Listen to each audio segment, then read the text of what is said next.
But you have said that if the right team does not pick him, that you will intervene. That's my son.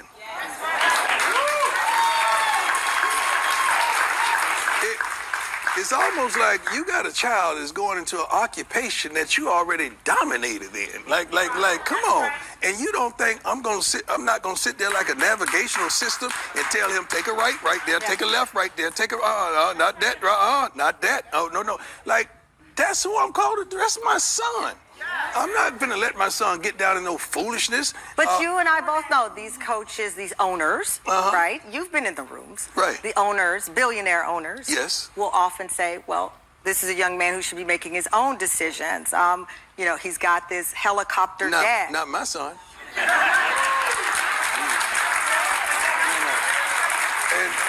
and we ain't in no helicopter. Yeah. So we Giants definitely ain't in no helicopter. Giants are you're in the have you told him privately who you would like for him to play for? It's not like that. Okay. Like, it's not like who I would like for him to play for. It's a couple teams that I won't allow him to play for. So it's not like that. But this is my profession. I know what's behind the curtain. We ain't got to get back there for me to understand what's behind the curtain and what's not prominent for my son. I'm not doing it. Ain't and no if he doesn't listen to you? Who?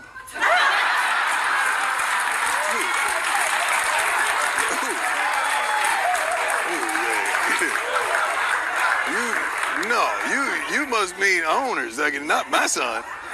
Like, my son knows my voice and he understands that I've done this and done that. Like, my kids respect their father because they know their father ain't perfect, but their father's always been present. This was a great interview. But you know what saddens me about this interview? Is all the men who went against what Deion was saying. All the men who said that you got to let him make his own decisions. All the men who were saying that you need to step back and stop being a parent and getting all involved. Oh, you're just like LeVar Ball and you need to not make it about you. Deion is trying to make it about himself and so on and so forth. Have y'all lost y'all damn mind? What the hell is wrong with some of you men? Some of y'all are pabs when it comes to this. And what is a pab? It is a punk ass B. That's what it is. Because I'm telling you right now, I'm in full support of what Deion was saying. And I have demonstrated this within my own lifestyle. Although my children and my children's mother and I divorced when they were 12, 8, and 7, what I have always been is present in their lives. And when my children decided that they want to go into certain fields, especially fields that I had already been in, dominated in, do you think that I wasn't there? Let me tell you a couple stories. First one dealing with my oldest daughter, and this is one that's ongoing right now, and actually all the stories are actually kind of ongoing right now, and think about it. But with my oldest daughter, you know, she got into transportation, and that was fine. But then she wanted to make the journey into IT. Now, being her father, I got involved in IT back in 1999 and dominated that field and made a whole bunch of goddamn money until I realized I just hate the work. But I understood it and I made sure that I kept contacts within that field. So when my daughter decided that she wanted to go into IT, do you think I just blindly let her just go in and pick whatever certification she thought that she should take? Pick whatever job she thought that she should take? Hell no. From the very moment she said she wanted to go into IT, I gave her a pathway based on what she was interested in and based on where the market was going. Because when I was in IT, the reason why I say I dominated it, because I made sure that I was always at the forefront. Where everybody else was trying to be a system administrator, I became an instructor. Then when everybody wanted to be an instructor, I went over and I became a security specialist. So I made sure that I was always at the forefront of wherever the industry was going. And if I was in the industry right now, and when I saw security, I saw that on the upper level, I got into becoming a project manager.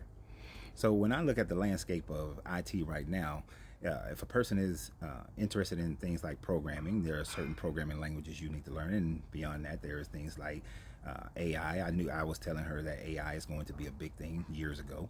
And so those are the instructions I gave her. But then even more so, I said, you know what? One of my best friends, Troy, your Uncle Troy.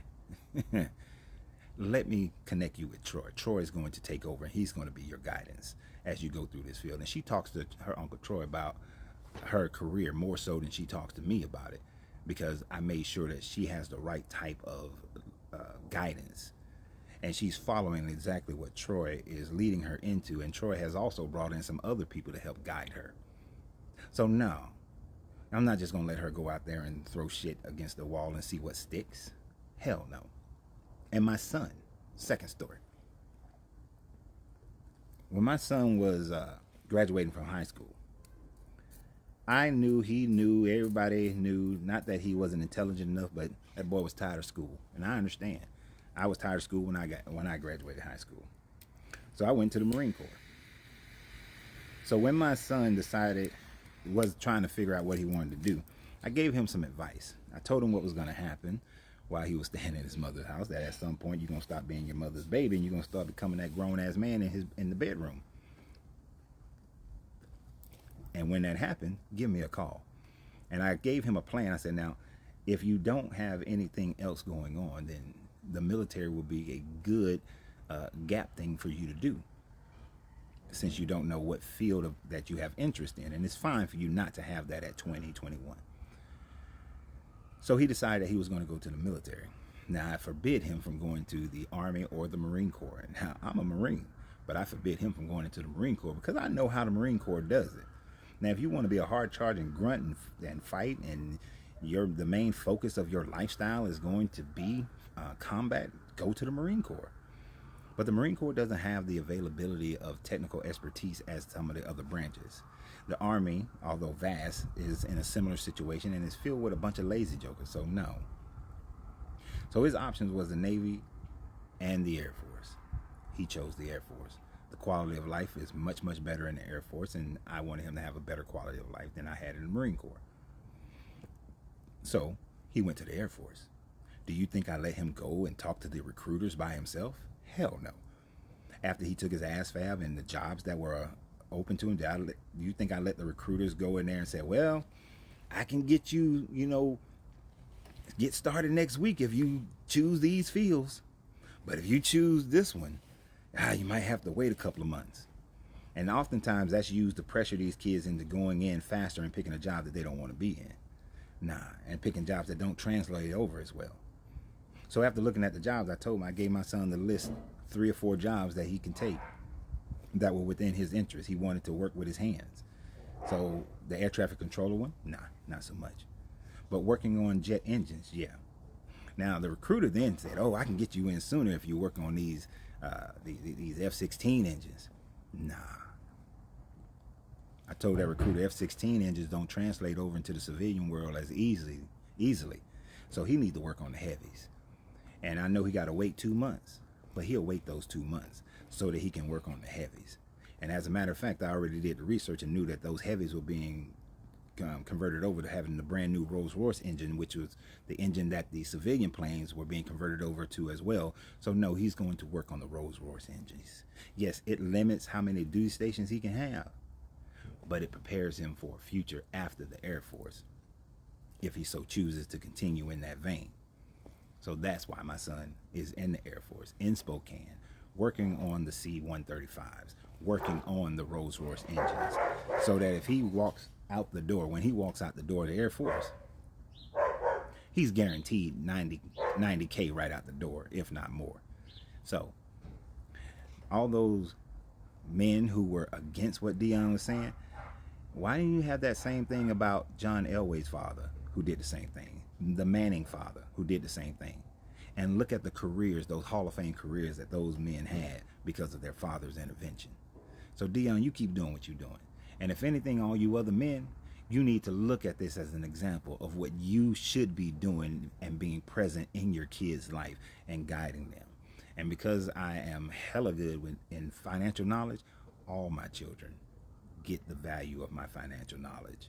So I'm disappointed in a lot of you men. A lot of y'all acting like pabs in this situation out of jealousy because it's not your son. So always remember, you have to free yourself to be yourself because your greatness is non-negotiable. Good journey, good vibrations.